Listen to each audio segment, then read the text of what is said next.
os salvos aqui na terra pode sentir no seu coração, na sua alma, este gozo, esta alegria.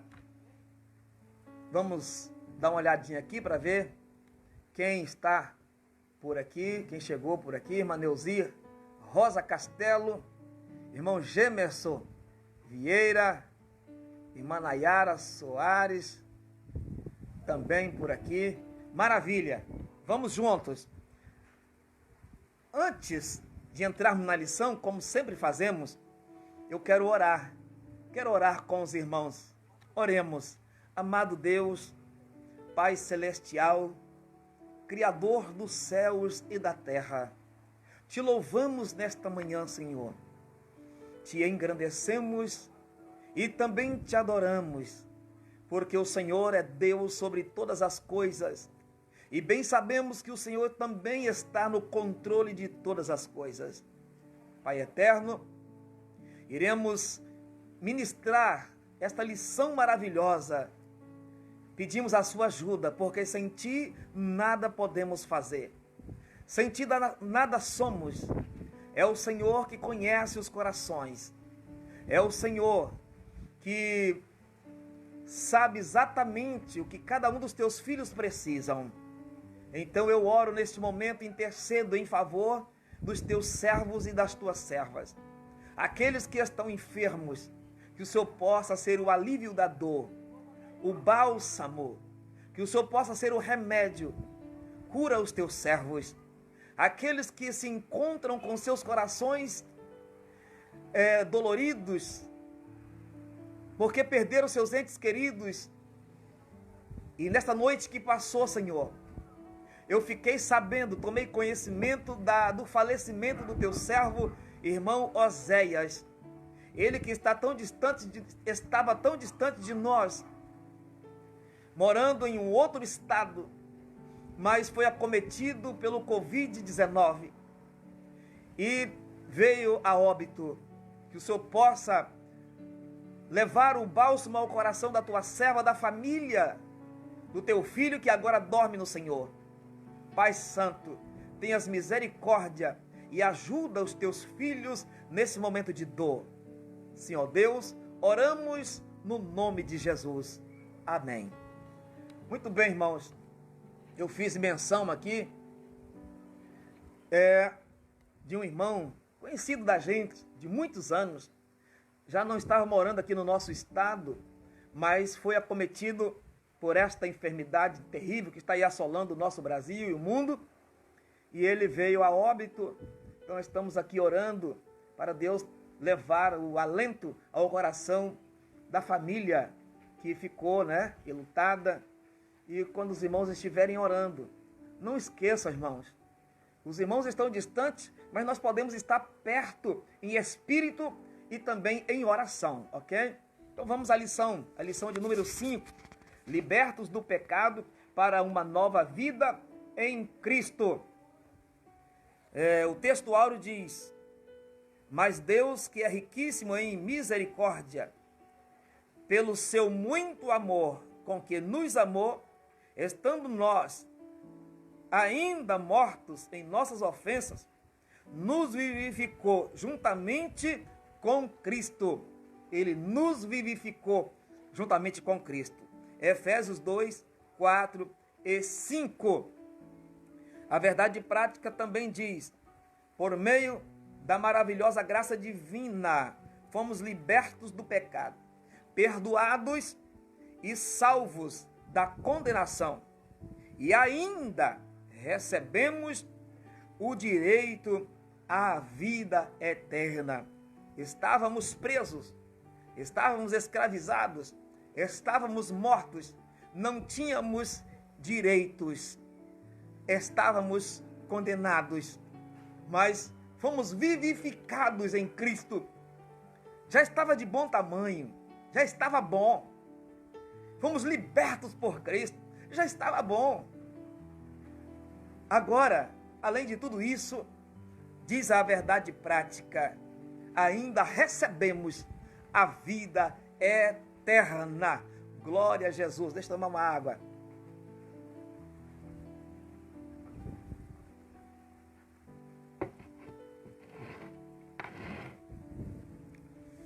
Deixa eu ver quem está por aqui. Irmão Wallace Correia. Paz do Senhor. Vamos prosseguir. Muito bem, irmãos. Então, eu separei um texto que ajuda a entender esse texto de ouro, esse texto áureo. Romanos 5 e 8. O que diz Romanos 5 e 8? Vou aproveitar que estamos numa aula online, muita gente está assistindo, outros irão assistir. É uma força de expressão que os pregadores usam por aí, e até ensinadores. Eu não diria que está errado, não vou dizer isso, mas eles dizem assim: a Bíblia vai dizer, está no futuro. Todos sabem, eu não preciso explicar isso. Então a Bíblia diz, são modas, é um modismo que entra no meio do povo. Um fala e acha bonito ver o outro falar e sai falando também, e vira moda, vira costume, né? A Bíblia vai dizer. A Bíblia, ela não vai dizer, a Bíblia diz, nela está escrito, ok? É só uma dica para os irmãos. Então, em Romanos, né, na carta que escreveu o apóstolo Paulo aos crentes em Roma, está escrito no capítulo de número 5, lá diz, no versículo 8, que sendo nós ainda inimigos de Deus, quando éramos inimigos de Deus, o Senhor deu prova do seu amor para conosco. Ele provou o seu amor para conosco. É assim que está escrito lá. Nós estávamos mortos, éramos inimigos de Deus, andávamos segundo o curso deste mundo. Mas quando nós estávamos lá, Ele deu prova do seu amor para conosco. Romanos 5 e 8. Como foi que Deus provou o seu amor para conosco?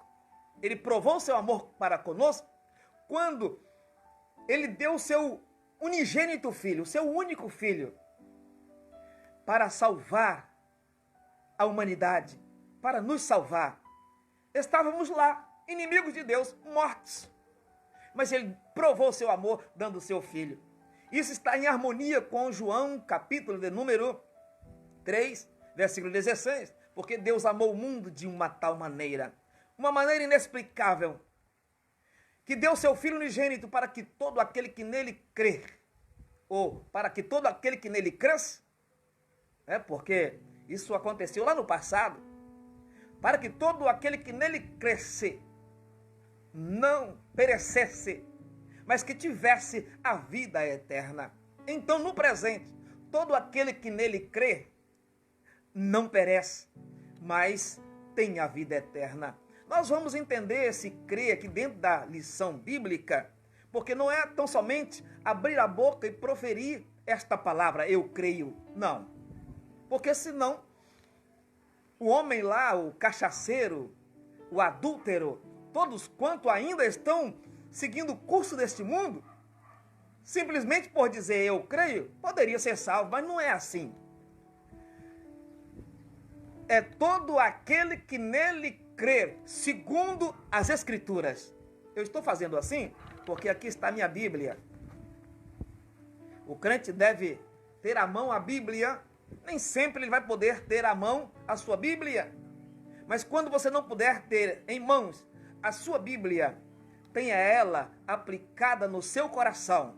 O crente deve carregar 3 Bíblias, ou 3 Bíblias. Nem sempre ele vai poder carregar 3 Bíblias.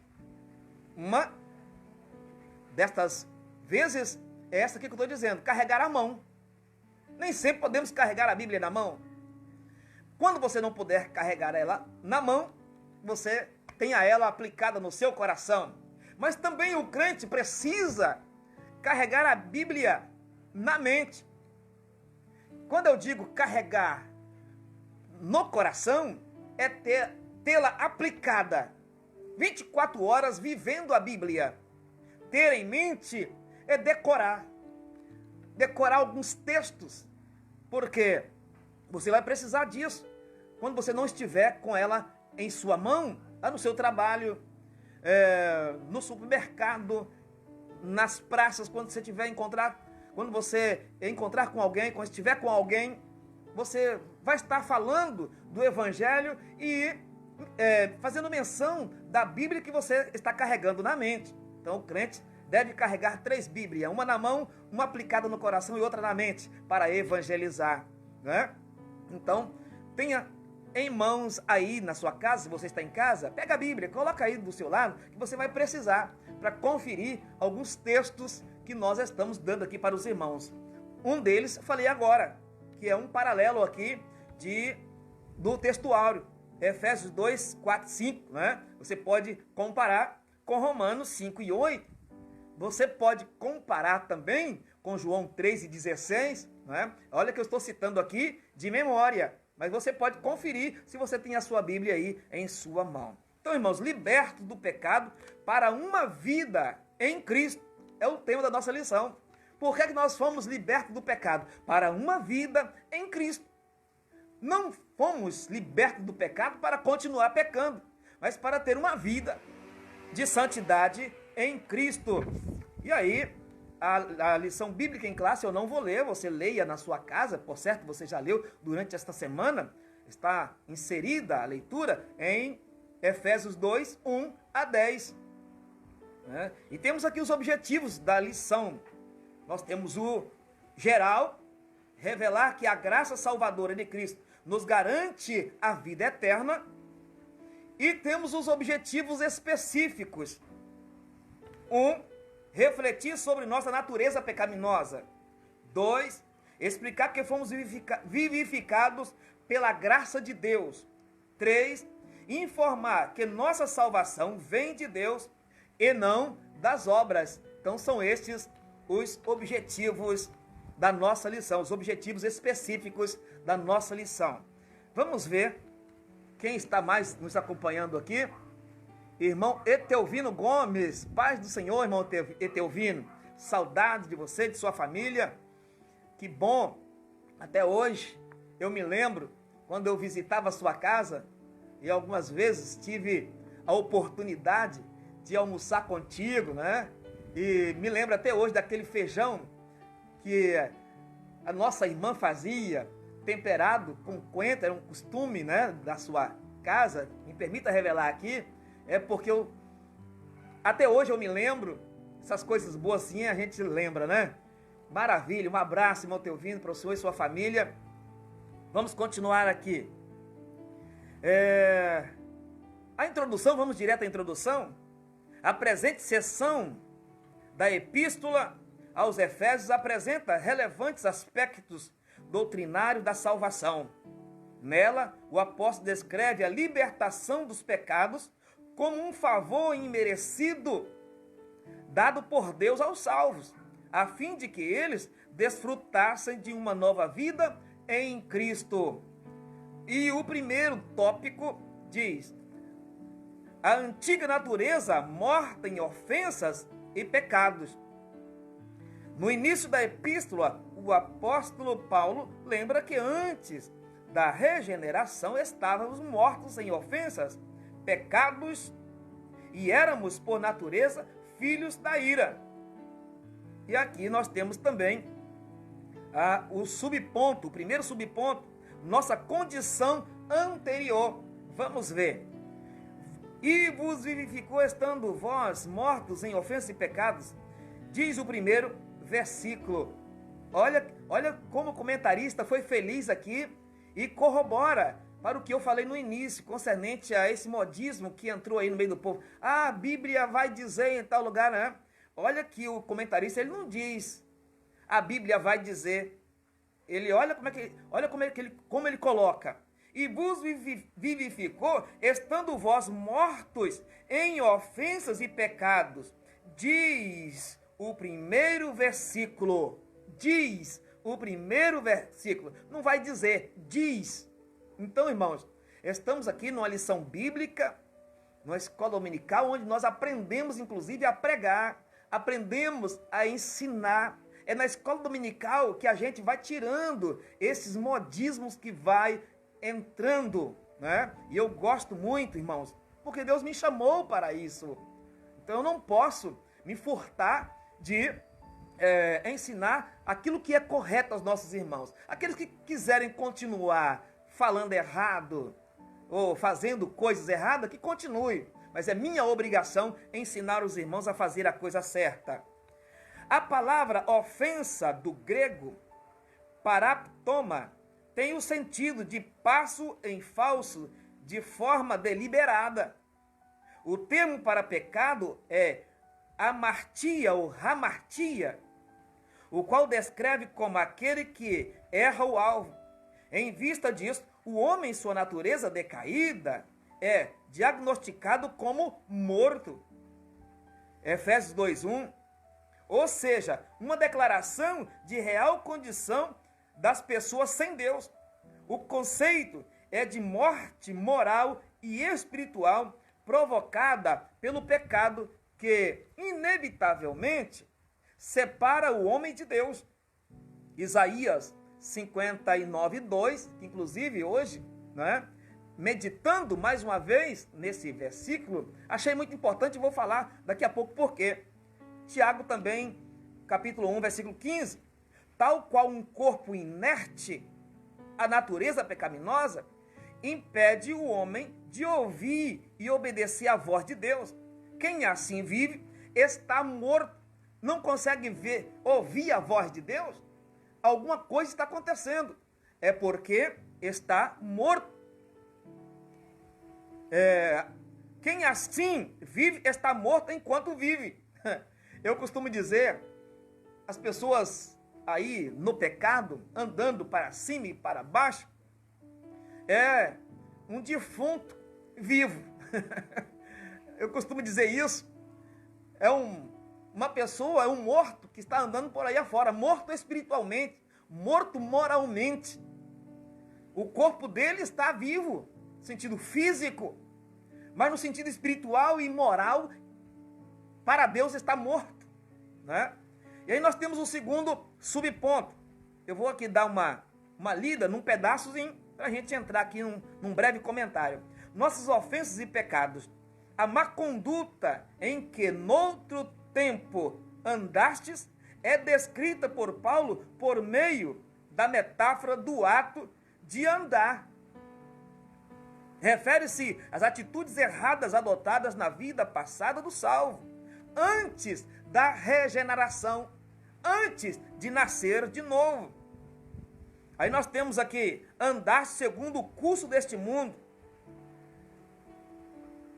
Os costumes eram praticados conforme o sistema mundano da época, tais como a imoralidade, o furto e a mentira. Uma constatação de que o salvo não deve tomar a forma do mundo, relativizar o pecado e muito menos ajustar-se à maneira de viver de seu tempo. Romanos 12:2. Andastes segundo o príncipe da potestade do ar, uma alusão a Satanás, que exerce autoridade sobre os poderes do mal. Indica que os agentes malignos têm capacidade de influenciar os homens. Então observa, irmãos, nós temos aqui dois subpontos nesta lição, ou melhor dizendo, dois subpontos nesse tópico, né? A antiga natureza morta em ofensa e pecado. Vamos lá. Algumas observações que eu quero fazer aqui. Hoje, eu vou usar aqui, irmãos, como metáfora, o corredor da morte. Embora, comentarista disse, com muita propriedade, que o homem sem Deus, ele já está morto espiritualmente. Mas nós sabemos também que esta morte espiritual, ela pode culminar, ela pode chegar ou concretizar na morte física também. No sentido de que depois da morte física, não tem mais jeito. O crente também morre fisicamente. Mas quando ele aceita Cristo como Salvador e nasce de novo, mesmo que ele venha a morrer fisicamente, ele morre na esperança de receber um novo corpo, um corpo espiritual. Mas o ímpio não. Morreu fisicamente, não tem mais jeito. Ele é afastado para longe de Deus, aguardar o juízo final, não é? E é aqui que eu quero usar uma outra metáfora, o corredor da morte. Nós conhecemos bem nos nossos dias, porque ainda existe país, ainda tem país que pune com a morte o malfeitor. Determinados delitos, aquele que cometeu o delito, ele aguarda numa fila para ser fuzilado ou para sentar numa cadeira elétrica e ter sua vida ceifada. E estou falando aqui na terra, estou usando como metáfora. O homem sem Deus, agora vamos para nós. O homem sem Deus nos nossos dias, o homem que anda segundo o curso deste mundo, a exemplo deste que eu citei aqui, que aguarda no corredor da morte o fuzilamento, se ele não aceita Cristo como Salvador, o homem nos nossos dias, ele está no corredor da morte também, aguardando o momento em que ele será tirado da terra. A Bíblia diz que o pecado consumado gera morte. O homem que anda segundo o curso deste mundo, quando o pecado consumar, a morte vai lhe alcançar. E agora ele parte dessa vida sem esperança. Não tem mais jeito, não tem mais esperança. Ele vai ficar num lugar chamado Hades, um lugar de tormento, aguardando o juízo final, quando ele receberá a palavra final, a sentença final, e segundo o que ele fez aqui na terra, ele vai pagar na eternidade, sem Deus, sem paz e sem salvação. Mas Deus ama o mundo de uma tal maneira, e deu prova, lá no passado ele deu prova disso, dando seu filho, quando nós éramos ainda pecadores, quando éramos ainda inimigos de Deus. Isso significa que o homem aí fora, o adúltero, o assassino, o traficante, todos quantos andam sem Deus, e mesmo aqueles que dizem que praticam boas obras, nós vamos ver dentro da lição, que boas obras não salvam ninguém. Mesmo que o homem seja um homem bom, mas se ele rejeitou a graça, se ele rejeitou a salvação, para ele também não tem jeito. Ele também está no corredor da morte. É necessário que o homem confesse diante dos homens que ele reconhece Cristo como seu Salvador, que ele submete a Cristo como seu Senhor. Quando o homem assim faz, Cristo, o nosso Senhor, coloca o homem em liberdade. Liberdade para quê, pastor? Para servir a Deus. É simples assim. Coloca o homem em liberdade para servir a Deus. Então, todos que estão sem Cristo estão no corredor da morte. E eu estou me referindo aqui à morte cabal, à morte eterna. Mas enquanto o homem vive, tem esperança, está no corredor. Imagine você, e aqui estou usando uma metáfora,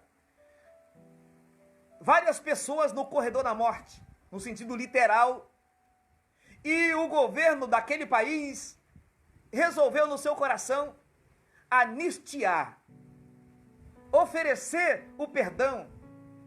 Está lá o pecador, o delituoso, o infrator, está lá, não merece, mas o governante de um determinado país resolveu perdoar. E chega lá e diz, olha, nós temos aqui 20 pessoas no corredor da morte, na fila da morte, mas eu resolvi anistiar, perdoar aquele que disser com a sua boca que está arrependido e não vai mais cometer determinados delitos. E aí tem lá 5 pessoas que dizem, olha, eu me candidato, eu não vou praticar mais, eu não quero mais permanecer fazendo estas coisas. O governante vai colocar aqueles 5 em liberdade.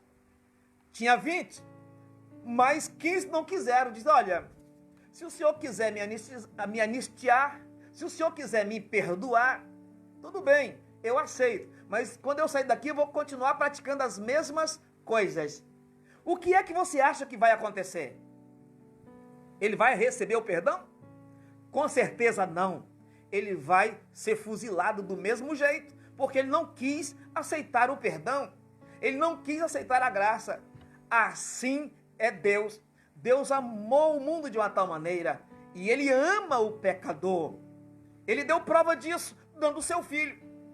Mas é para aqueles que nele crê, é para aqueles que abraçaram a salvação, é para aqueles que quiserem. Então, a salvação não é para aqueles que simplesmente dizem eu quero. A salvação é para aqueles que dizem eu quero e se prontifica a submeter o senhorio de Cristo. Entendido isso, vamos prosseguir aqui. Nós andávamos no passado, hoje aceitamos a Cristo como Salvador e não andamos mais. Então, o segundo tópico diz isso, nossas ofensas e pecados. Antes, andávamos segundo o curso.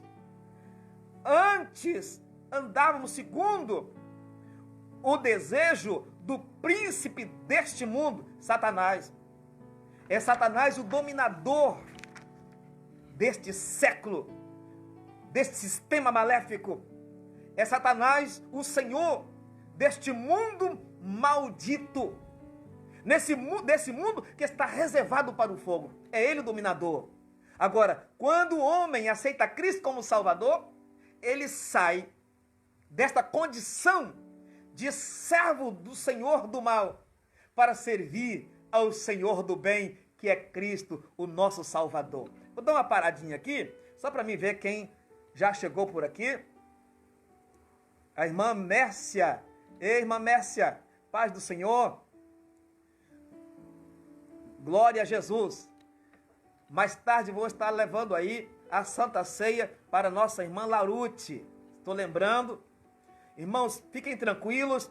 Os irmãos que estão nos assistindo, desde ontem, que nós estamos atendendo os nossos irmãos na igreja, aqueles que podem vir à igreja, aqueles que não estão fora do grupo de risco, nós estamos convidando de 2 em 2, às vezes chega a 4, 5, mas estamos tomando todo o cuidado, estamos fazendo isso dentro de um padrão de segurança, os irmãos estão usando máscara, álcool em gel, estão servindo a Santa Ceia para os irmãos. Aqueles que estão no grupo de risco, estamos indo, claro, com máscara, higienizados, dentro de uma segurança, levar a ceia para os irmãos. Estamos gastando em média 5 minutos para ministrar a ceia e estamos voltando para os nossos lares para não correr nenhum risco. Estamos orientando os nossos irmãos. Enfim, então daqui a pouco, irmã Larute, estamos chegando aí, naquele horário que nós combinamos. Estamos aqui ministrando a lição bíblica. Vamos ao segundo ponto, rapidamente. Vivificados pela graça. E daqui para frente, irmãos, eu não vou ler a lição. Leia aí na sua casa para você entender melhor e também para mim ganhar tempo, aproveitar melhor o tempo. Então, vivificados pela graça. E aqui nós temos o primeiro subtópico, alcançados pela misericórdia e pelo amor divino.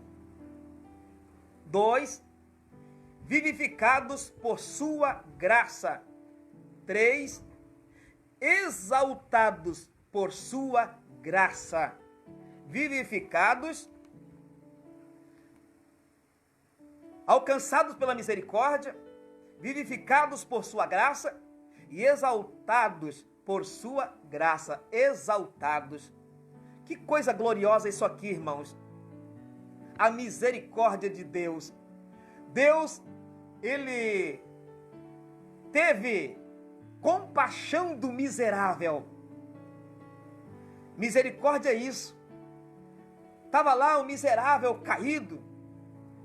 E nós podemos entender isso melhor quando Jesus, através da parábola do bom samaritano, nos ensinou o que é compaixão, o que é misericórdia.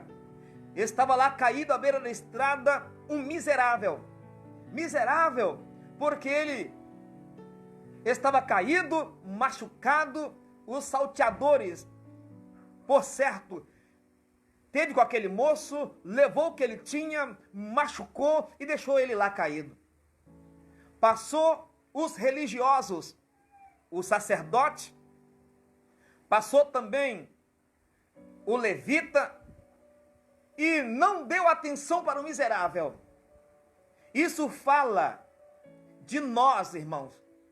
Quando não temos compaixão, quando não temos misericórdia com aqueles que estão andando segundo o curso deste mundo, quando não anunciamos para eles que Jesus Cristo é o Salvador, quando não vamos até o pecador levar remédio para as suas feridas.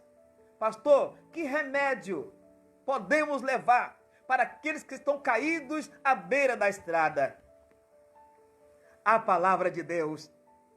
É a palavra de Deus que contém o evangelho de salvação. O apóstolo Paulo diz: eu não me envergonho do evangelho, porque é o poder de Deus para a salvação de todo aquele que crer. Olha, queridos, a maior enfermidade, a enfermidade mais terrível, não está no físico. A enfermidade mais terrível está no espírito e na alma. É a enfermidade chamada pecado, a lepra chamada pecado. E o evangelho é o remédio. A Bíblia diz que o samaritano, o bom samaritano, ele não fez como os religiosos, olha, ele não fez como o levita e o sacerdote.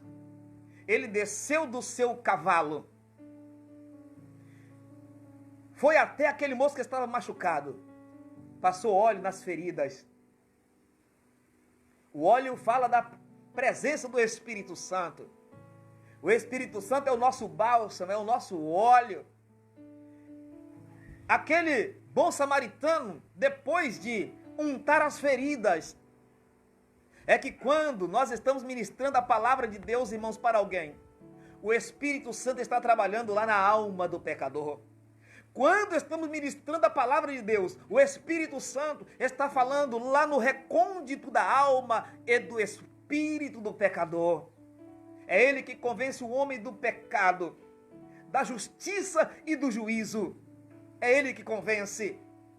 Então, o bom samaritano, que ali é Cristo, mas também pode representar cada evangelista, cada um que vai de encontro ao pecador. Você tem tido misericórdia? Você tem tido compaixão daqueles que estão andando erroneamente? Você tem falado de Jesus? Você tem falado da palavra? Misericórdia, compaixão. Eu era um desses que estava caído à beira do caminho. Você também era um destes. O miserável caído à beira do caminho. Mas Deus, em Cristo Jesus, usou de misericórdia e nós somos alcançados pela misericórdia de Deus. Misericórdia esta, queridos, cuja fonte é a graça de Deus. A misericórdia, ela provém da graça de Deus. A palavra graça significa favor sem merecimento. Não merecíamos, mas fomos alcançados pela graça de Deus. E Deus ainda por sua graça quer salvar muita gente. Ele quer salvar os pecadores e o instrumento que ele quer usar e que ele vai usar é você. É você o instrumento da graça de Deus.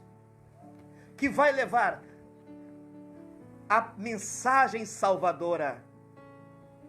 E esta mensagem salvadora, ela vai penetrar nos corações. Pessoas que irão ser alcançados pela misericórdia de Deus e a graça de Deus. Aleluia! E depois que o pecador, ele é alcançado pela graça de Deus e pela misericórdia, ele é exaltado. Irmãos, eu sei que o tempo é pouco, mas Romanos 8, se você pode abrir a sua Bíblia aí, olha que texto maravilhoso. Romanos 8, eu estou lendo aqui na Bíblia de tradução NVI, que diz assim: portanto, agora já não há condenação para os que estão em Cristo Jesus, porque por meio de Cristo Jesus, a lei do Espírito de vida me libertou da lei do pecado e da morte. Porque aquilo que a lei fora incapaz de fazer, por estar enfraquecida pela carne, Deus o fez. Deus o fez enviando seu próprio Filho, à semelhança do homem pecador, como oferta pelo pecado, e assim condenou o pecado na carne, a fim de que as justas exigências da lei fossem plenamente satisfeitas em nós, que não vivemos segundo a carne, mas segundo o Espírito. Quem vive segundo a carne tem a mente voltada para o que a carne deseja, mas quem vive de acordo com o Espírito tem a mente voltada para o que o Espírito deseja. A mentalidade da carne é morte, mas a mentalidade do Espírito é vida e paz. Você vai continuar lendo aí. Deixa eu fazer aqui uma observação. Leia na sua Bíblia, quando você tiver tempo, volta a esse texto. Olha bem, é que no nosso dia a dia, nós renunciamos os desejos da carne, o que o mundo nos oferece, o que o diabo nos oferece, nós renunciamos. E quando nós renunciamos, irmãos, quando nós rejeitamos as oferendas das trevas e aquilo que vem à nossa mente, aquilo que desejamos, aquilo que a nossa carne deseja, nós enfraquecemos a nossa carne. Em outras palavras, a nossa carne, ela é amortecida.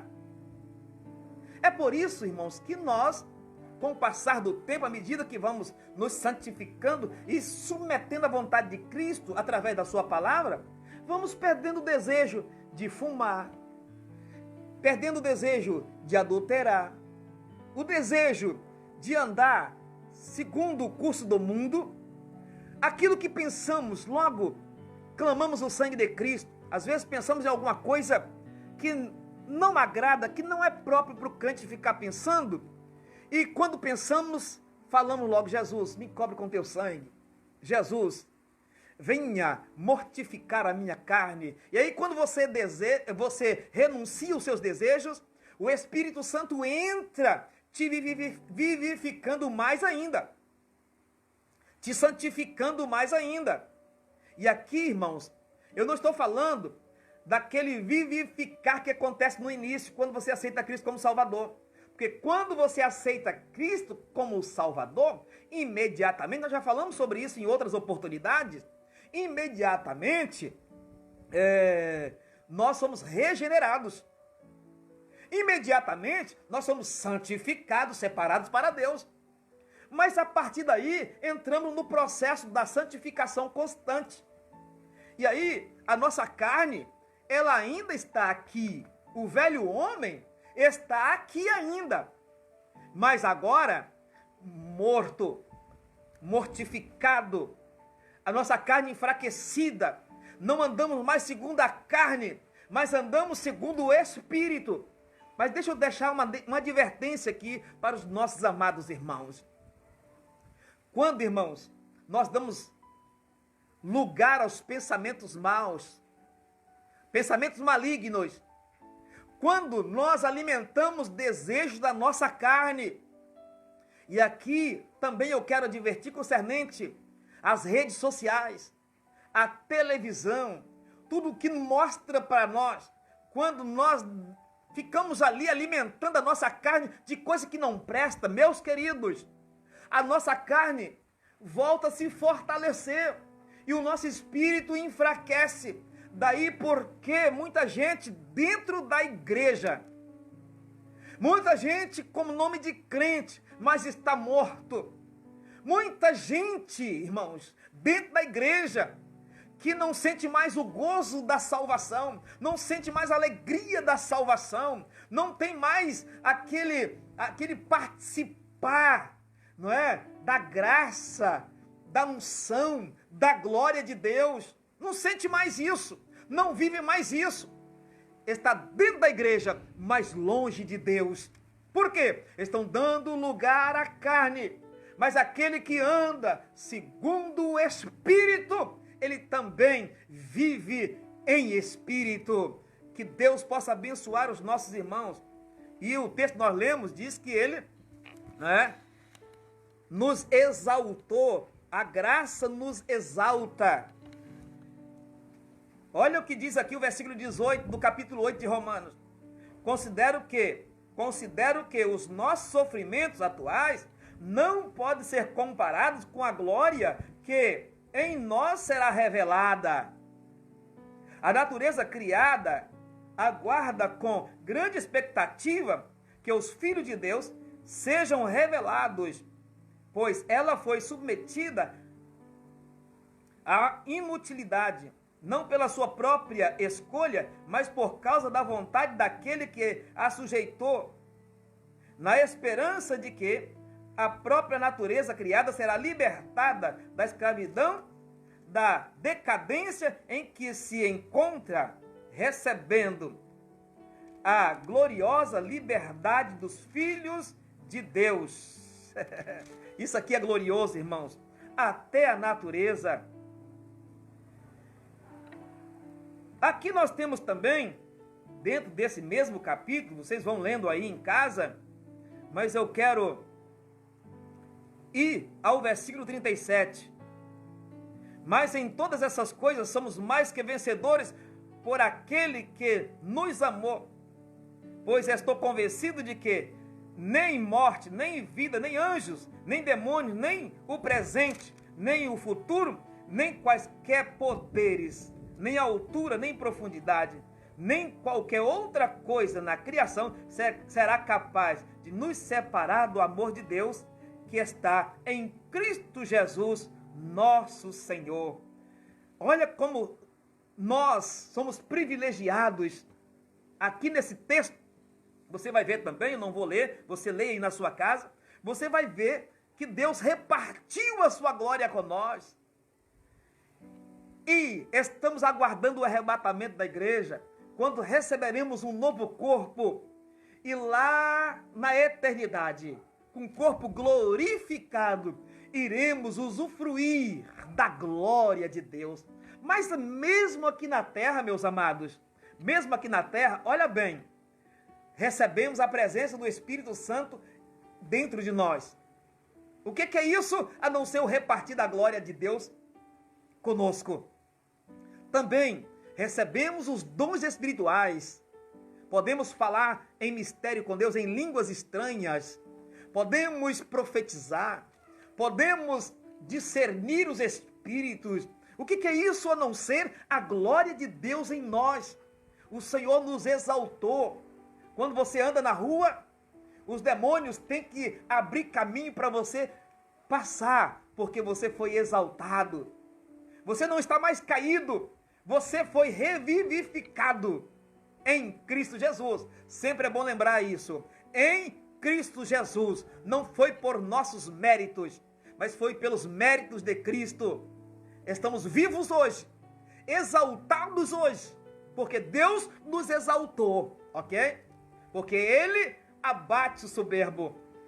É interessante, vou repetir o que já falei aqui outras vezes, concernente a esse repartir da glória, porque tem um hino que diz que Deus não dá a sua glória a ninguém, Num certo sentido, sim. Mas em que sentido, pastor? No sentido da soberba. No sentido de que, lembra de Satanás? Quando ele queria se autoexaltar, sentar no mesmo nível de que Deus o abateu, Deus abate o soberbo. Mas aqueles que se humilham debaixo da potente mão de Deus, o próprio Deus faz isso, o exalta. Está entendendo? Além de Deus o exaltar, e aí aquele que foi exaltado por Deus tem que ter humildade para entender isso, para não querer usurpar a glória que não é dele, a glória que é só de Deus. Deus então reparte da sua glória com os humildes, não é? Batismo com o Espírito Santo, presença do Espírito Santo no crente, não é? Vida eterna. E além disso, no porvir, irmãos, ainda nos espera uma glória. A Bíblia diz que as aflições deste século, aquilo que nós passamos aqui, não se pode comparar com a glória que está nos esperando, que Deus vai nos dar, que Deus vai nos repartir conosco. Mas deixa eu lhe falar uma coisa, desde agora, eu preciso tomar posse dela. Você toma posse aí na sua casa? Tome posse da glória de Deus. Tome posse da vida eterna se você não tomou ainda. Porque o crente, ele toma posse da vida eterna quando ele aceita Cristo como seu Salvador. Já estamos caminhando aqui para o final. Já fui advertido aqui. Irmã Dalzira, irmã Deis, paz do Senhor. Irmão Márcio Lima, paz do Senhor para a sua vida. Que bom que os irmãos estão aqui participando. Eu quero fazer um pedido aos irmãos. Já estamos indo para o final. Não deixa de compartilhar, irmãos. Compartilha. Essas coisas boas assim tem que ser compartilhada. Isso aqui não é minha palavra, não, é palavra de Deus. Então não fique só para você. Você tem aí um grupo de amigos no Facebook, no WhatsApp. Compartilha com todas as pessoas que você puder compartilhar. Você vai estar, através disso, evangelizando e edificando outras pessoas. Não deixa de fazer isso, não. Então, o último ponto, a salvação não vem das obras. Já falamos sobre isso, não é? Então, não há necessidade da gente falar. Só vou dar uma reforçada aqui, porque o primeiro subponto diz: graça como meio de salvação. Só a graça. Não adianta você dar uma cesta básica, fazer coisas boas, ser bom pagador, etc. e tal, porque isso não garante salvação para ninguém. O meio da salvação é a graça de Deus, é a misericórdia de Deus. Pastor, mas então eu não tenho que praticar boas obras? Segundo ponto, o segundo subponto: obras como evidência de salvação. O salvo, que é salvo, pratica boas obras. Ele não é salvo porque praticou boas obras, mas porque é salvo, ele pratica. A Bíblia diz que as obras, elas estão aí para que nós possamos andar nelas. Então o crente tem que praticar boas obras como evidência da salvação. Se você não pratica boas obras, é uma das evidências que você ainda não entendeu o que é salvação. Você precisa entender, ok? E nós, com esse segundo subponto, finalizamos. Vamos aqui, conclusão. Antes da regeneração, éramos filhos da ira e condenados à perdição eterna. Por ato do amor divino, por meio de sua maravilhosa graça, nos tornamos filhos por adoção. Essa gloriosa salvação nos foi concedida, independente de nossas obras. A partir da salvação, passamos a praticar boas obras, que glorifica a Deus, nosso Pai. Mateus 5 e 16. Olha que coisa gloriosa, irmãos. Quando praticamos boas obras, o Senhor, nosso Deus, é glorificado em nossas vidas. Você tem glorificado a Deus com suas obras? Então, meus queridos, deixo aqui esta maravilhosa lição para aplicar em nossas vidas, lições para usarmos no nosso dia a dia. Aproveita para evangelizar. Eu já evangelizei, irmãos. Já entrei em cadeias, prisões, levando em minhas mãos várias lições. E cheguei lá na cadeia, né, em Aracruz. Eu fiz isso uma vez. Em Biraçu, quando lá tinha cadeia, existia prisão em Biraçu, não sei se tem lá hoje ainda. Eu já entrei lá com lições bíblicas e deixei uma lição com o preso ou com os presos, folhetos evangelísticos, panfletos. Então nós, quando fazemos estas coisas, estamos glorificando a Deus. E outra coisa, quando estamos evangelizando, nós temos que ter o respaldo. Os homens têm que olhar em nós e ver brilhar a luz de Cristo. Como que ele vê isso? Através do nosso proceder. Que nossa pregação possa ser eficaz. Também através do nosso viver, das nossas boas obras. Porque a palavra de Deus, ela é eficaz. O evangelho, ele é eficaz. Mas quando você, como instrumento de Deus, não tem vida em Cristo, o pecador, ele olha em você e não dá crédito ao que você está falando. Que Deus possa abençoar as nossas vidas. Muito bem, irmãos. Só verificando aqui quem chegou aqui agora. Oh, maravilha. Pastor, estamos aqui em família assistindo esta lição maravilhosa. Digno é o Cordeiro para sempre. Irmão Wallace Correia. Isso mesmo? Irmão Wallace Correia. Deus abençoe a sua vida, irmão Wallace. No próximo domingo, irmãos, se ainda estivermos impedidos de ministrar a escola dominical na nave da igreja, estaremos aqui de volta. Gostaria que você fizesse como o irmão Wallace e outros estão fazendo. Senta aí no seu sofá, assista juntamente com a sua família.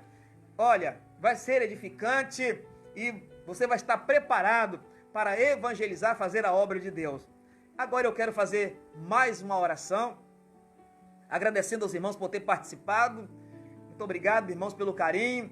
Ore por nós, continue orando por nós, pelo nosso Brasil, pelo nosso estado, pelo nosso presidente, né? Os políticos que são autoridades constituídas. Vamos orar, irmãos. A Bíblia diz que nós devemos orar pelos homens para que haja paz. Precisamos que haja paz no nosso país. Oremos.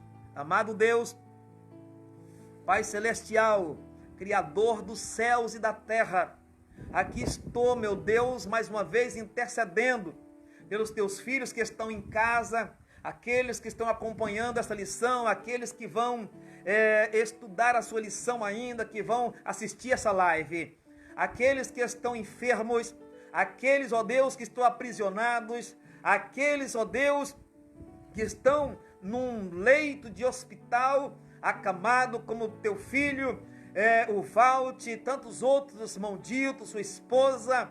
Pai eterno, venha trazer cura para os teus filhos. Também, meu Deus, eu lhe apresento o nosso presidente Jair Bolsonaro. Apresento também as demais autoridades. Apresento, ó Deus, aqueles que estão trabalhando agora, os trabalhadores da saúde, que estão expostos a esta doença.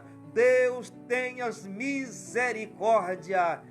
Guarda, Senhor, os profissionais da saúde. Também, meu Deus, eu lhe apresento aqueles que perderam seus entes queridos e que estão com seus corações aflitos, sofrendo pela perca. Senhor Deus, leva o alento a estas pessoas. Pai Celestial, também eu lhe apresento as nações, aqueles que estão sendo ceifados e suas famílias enlutadas. tenhas misericórdia, venha sarar a nossa terra, Senhor. Estamos intercedendo por nossa nação, pelo nosso estado, pelo nosso município, pelos governantes, Pai Celestial. Assim oramos também pelos pastores que estão sofrendo, Senhor Deus, porque não pode fazer o culto dentro de suas igrejas. Deus, a exemplo da nossa igreja, as igrejas irmãs, apresentam ao Senhor. Em nome de Jesus nós oramos. Amém e amém. Deus abençoa a todos os servos de Deus. Glória a Jesus. Muito obrigado.